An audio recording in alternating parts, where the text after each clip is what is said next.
Town SI గారికి వాళ్ళ సిబ్బందికి రాబడిన సమాచారం ఏంటంటే, హైదరాబాద్ నుంచి ఒక కారులో, తెలంగాణకు సంబంధించిన ఒక కారులో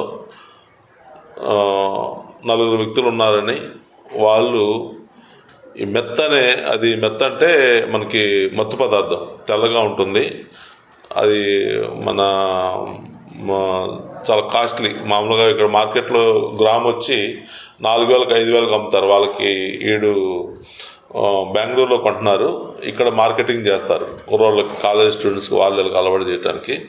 కొంతమంది అలవాటు అయిన వాళ్ళు ఉన్నారు, వాళ్ళకి అమ్మటానికి తీసుకొని బయలుదేరి వస్తున్నారు ఇన్ఫర్మేషన్ మీద. టౌన్ ఎస్ఐ గారు వాళ్ళు కారుని ఆపి దానిలో ఒక ఇద్దరు రిసీవ్ చేసుకోవడానికి ఉన్నారు. వాళ్ళు కోహ్లీ, తేజ అని వాళ్ళ కోసం ఆపి వాళ్ళకి ఇవ్వటానికి ఆగారు.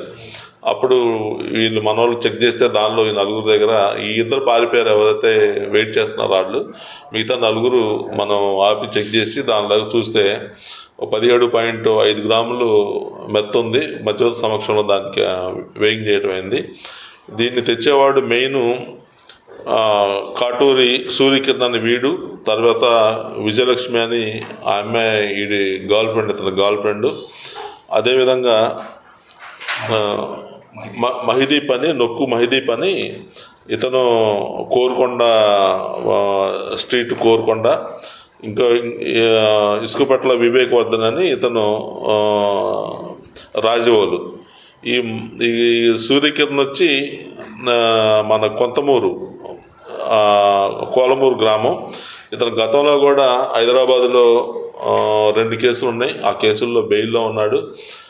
వీళ్ళు పూర్తిగా ఎడిక్ట్ అయిపోయి ఎవరైతే వీళ్ళు ఎడిక్ట్ అయిన తర్వాత స్టూడెంట్స్కి, తర్వాత అదేవిధంగా వేరే వాళ్ళు ఎవరైనా యూత్ వాళ్ళకి అలవాటు చేయటం, వాళ్ళకి అమ్మటం, మార్కెటింగ్ చేసి అక్కడ 2,000కి 1,500 కొంటారు గ్రాము, ఇక్కడికి వచ్చి 5,000 లెక్క అమ్ముతున్నారు.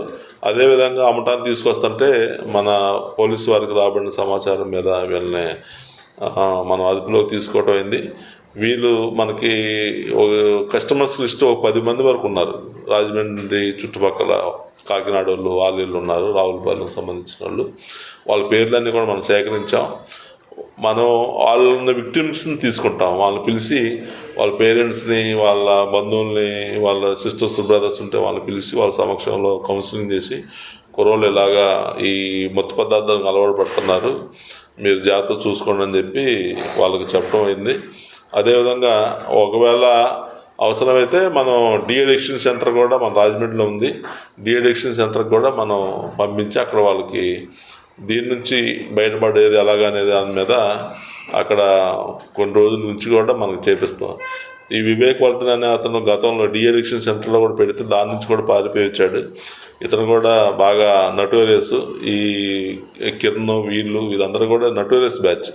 ఎవరైతే దీన్ని మార్కెటింగ్ చేసి ప్రజల్ని, కుర్రోళ్ళని, యూత్ని మత్తుకు బానిసలు చేస్తున్నారో వాళ్ళ మీద మనం ఇప్పుడు కేసు కట్టి రిమాండ్కి పంపిస్తున్నాం. కోర్టు ప్రొడ్యూస్ చేస్తాం ఈరోజు.